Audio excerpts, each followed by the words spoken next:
Hi, I'm Erin Feldman. I'm the founder of WriteWrite. I'm a copywriter and editor based in Austin, Texas. Today, I want to ask you a simple question. Are you tough enough? I ask it because a myth sometimes is perpetuated about writers and the writing life. It suggests that writers only write when they are visited by the muse or inspiration. It's a lovely notion, but it isn't true. Inspiration is an infrequent guest, although it may come if the writer is working. But the muse is altogether flaky. She visits when we can't act, when we're trying to go to sleep, when we're stuck in traffic. She even visits when we are asleep and bolts us awake with her thunderclap.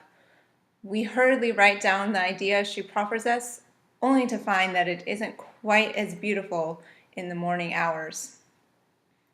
Because of that, we have to choose whether we're tough enough, if we're willing to go with or without the aid of the muse. If we make that decision, we have to deal with external distractions, things like our friends, families, our pets, the cat who wants out every half hour on the hour. We also have to deal with internal distractions, worry, other projects and deadlines, the flutterings of the mind that Hugo Lindgren calls in Be Wrong as Fast as You Can, the promiscuous imagination. We have to overcome all these things. We have to be still. It isn't easy to embrace that calmness. We have to learn to inhabit small spaces.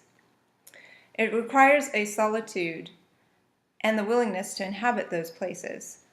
Rainer Maria Roca says this about it. Perhaps it will become apparent to you that you are indeed called to be a writer.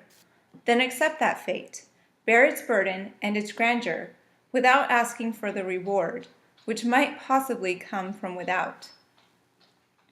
In order to inhabit these small spaces, we have to learn to be self-sufficient, and we have to find our own way to enter that solitude. There is no secret formula. In order to find that way, we might embrace what could be called a productive workflow. We learn when we write best, we learn what tools work best, and we learn where we write best. We also turn off and tune out the distractions. We turn off the phone, we disconnect from the internet, we remove the things that hinder us from writing. We are trying to create a place where we can meet the blank page and where the blank page can meet us. Once we've done that, we begin the real work, or what might be called the pre-work. We limber up. We review work that we've already written. We might use some writing exercises. We might even just set our workspace in the right arrangement. We go through some sort of ritual. We have the second cup of coffee. We wash the dishes. We do whatever it takes to get ourselves worked, to get ourselves ready for the real work, for the more strenuous work. This work is more strenuous because more is at risk. While writing exercises and reviewing our writing and reading may prepare us to write, they don't prepare us for a life that often isn't glamorous. It's a life, as Richard Hugo says, of working and getting used to facing disappointments and failures, a lifetime of them. The writing life, then, is a matter of endurance. We have to train, because that training is our life preserver. It readies us for the long term and results in self-discipline and a strengthened commitment. It allows us to sprint when necessary, but it sustains us during the good, the bad, and the mediocre. It keeps us going in any and all circumstances. When the words do or don't come, when the reviews are good, bad, or mediocre. Despite limbering up and training, a day is going to come when we get stuck in a draft. And when that happens, we have to know our way out. The training can help, both the limbering up and the cardio, but to get unstuck, we have to do what is required of us. We have to stop making excuses. We can't fall on the excuse of writer's block. According to Dean Young, he says, "I don't believe in writer's block. Writing well is very easy. It's writing horribly, the horrible work necessary to do to get to writing well, that is so difficult one may just not be willing to do it. It isn't that we don't need breaks, we do, but we sometimes have to stop making excuses and sit down in the chair and start to put words to paper or words to the screen. We sometimes have to be cruel taskmasters. We have to choose if we will or won't be a hero. It's a hard line to evaluate. We have to view our work dispassionately." Dean Young continues, "But the greatest trauma, the necessary wounding that any poet or any writer must undergo is the detachment from our own work. We must risk a loss of passionate connection to distance ourselves from our work, to grow a little cold to it in order to revise, in order to look at a poem and other writings as a series of decisions. Why this and not that? We must develop an ability to read our own work skeptically. It's only when we do this that we can decide whether we will be a hero, to continue working on the draft, or if we won't, to leave it and to move on to something else. If we do choose to be a hero, it exacts a high price.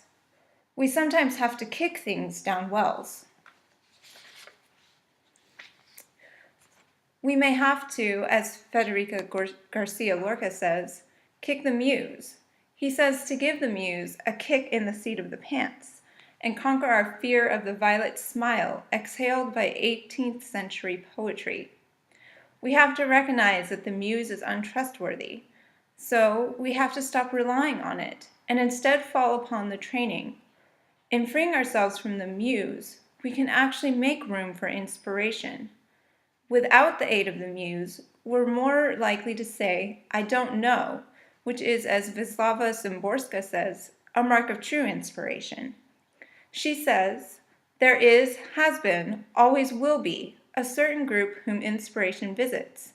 It's made up of all those who've consciously chosen their calling and do their job with love and imagination. Whatever inspiration is, it's born from a continuous, I don't know." The writer not only has to kick the muse down a well at times, she sometimes has to kick herself down it, because we get in our own way.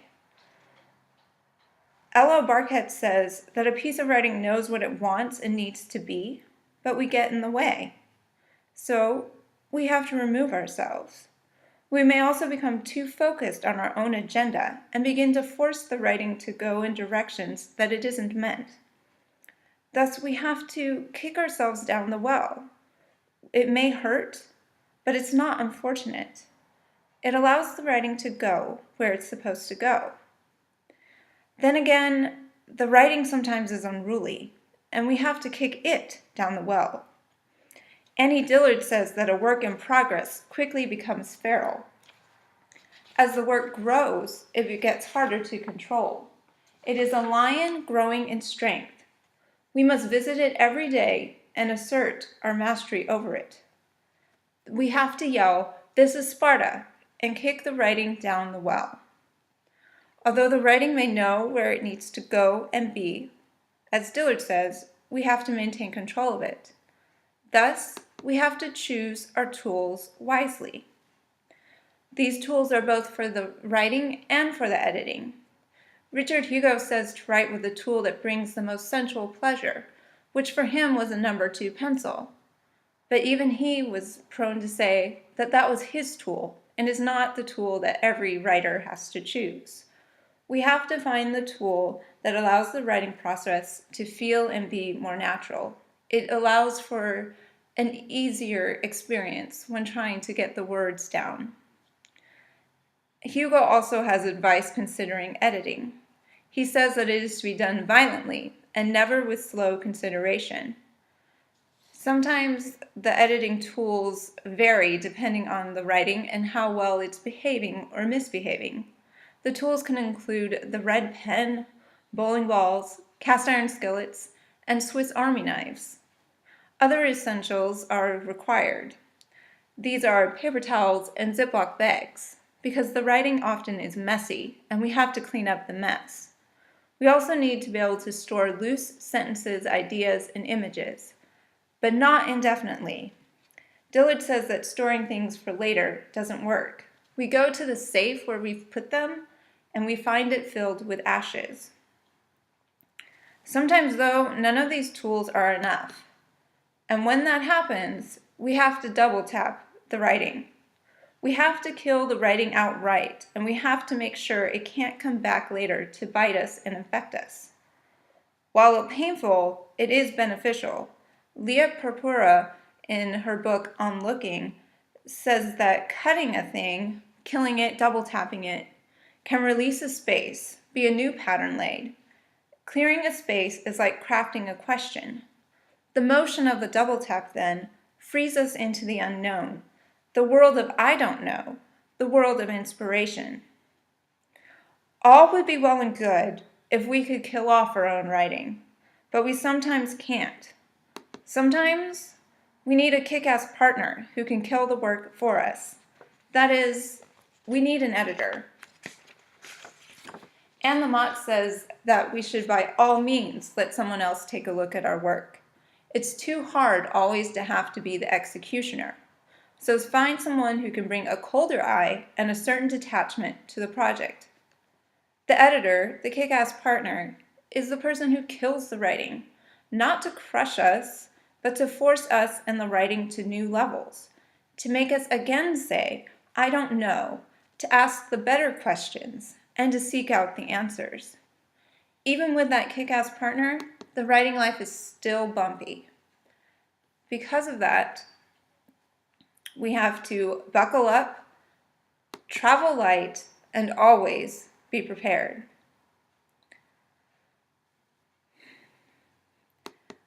Even with the kick-ass partner, we face the act of writing as solitary figures.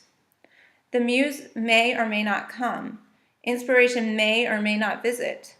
Past successes and failures may try to follow us and bite us, and when they do, we have to get up and run. We have to release the seatbelt and rush toward the nearest exit. It isn't enough always to be prepared or to have the kick-ass partner. We also have to have the buddy system. Even though we're solitary figures when we're writing, we need community and support. That is the buddy system. The buddy system is not the kick-ass partnership. The system supports us during the good and bad times of writing and life. Barkat says, when these things happen, when we feel we failed, do we have someone to carry us? Have we developed a smaller community who really cares about us as people, about our creativity and our essential selves? The buddy system is designed to guard against negativity and doubt, and it's essential for those of us who plan to write for a lifetime. In addition to having a buddy system, we have to remember the little things. Yes, we have to work, and we have to stop making excuses and falling upon writer's block, but we also have to experience life, because life infuses us and our writing. Without it, we become twisted, bent. Barkat also says in her book, it can be hard to put away our pen and switch realities. If we refuse to make the switch, we may find ourselves in a variety of less than optimal situations. Ideas begin to come more slowly because we've forgotten to take time with a real seashell or a real creek. We've let our bodies get frozen into position, and our brains are not as likely to fire with creativity or solidify learning. It is important to take the time to move body and soul. Writing all the time or isolating ourselves from the world is not the way to be more creative or to be able to do more work. That's the way of burning out. Barkat again says, when we are engaged in what feels like the serious business of writing, we may be reticent about regularly incorporating play into our writing habits. It might seem too childish, too outside our familiar routines, too unpredictable concerning its potential impact on our writing. Yet I have come to accept the drain clog episodes as a kind of godsend in my writing life, a signal that I've been taking myself too seriously and need to change venues from the writing counter to the sled. Thus, the writing life is tough, but it's manageable. We can make it if we remember some rules and don't rely too heavily on the muse. We can make it if we say, "I don't know," and launch ourselves into an exploration of the world. We can make it if we learn to share our understanding of the world and life. And we can make it if we learn to withstand discouragement and rejection. And finally, we'll make it if we say, "This is Sparta," and continue forward with the writing and with life.